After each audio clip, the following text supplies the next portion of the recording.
C'est très simple. L'apporteur d'affaires, contrairement à une solution de livraison maison, on va dire, où c'est vous qui livrez, l'apporteur d'affaires, il vous coûte tout le temps la commission. Donc c'est en général 30% de votre vente TTC.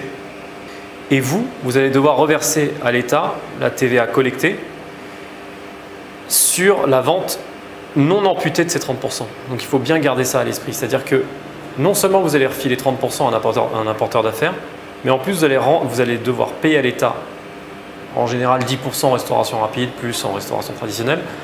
Vous allez devoir payer, on va prendre le cas de 10%, 10% de 30 € de vente sur Deliveroo par exemple, et pas de 30 € moins 30% de vente sur Deliveroo.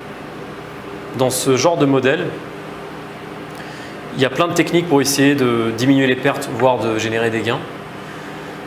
Parmi lesquels, on l'a déjà dit, proposer de l'upselling, proposer des produits à faible coût marchandises, enlever les produits compliqués, ceux qui retardent votre service, ceux qui coûtent cher soit en main d'œuvre, soit en production. Ne pas aussi tomber dans le piège, parce que la livraison c'est très grisant, donc si on a beaucoup de volume, on est tenté de rajouter des collaborateurs pour préparer les commandes. Mais quand on rajoute un collaborateur mais que la commission n'est pas…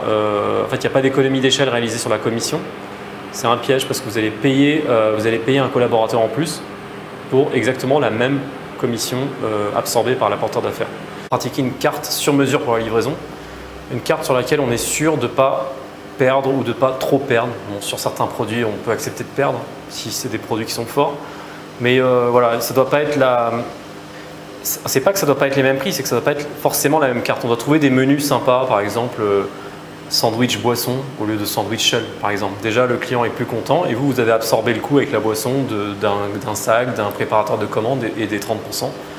Négocier avec ses fournisseurs de packaging quand on a du volume. Si vous pensez que vous êtes capable, avec les mêmes matières premières, donc en réalisant le maximum d'économies d'échelle, de lancer d'autres marques qui soient non concurrentes mais complémentaires de votre marque, vous pouvez, quitte à faire une commande, vous pouvez en faire une deuxième si vous avez le temps, qui sera d'une marque complémentaire, pas concurrente à la vôtre, je dis n'importe quoi.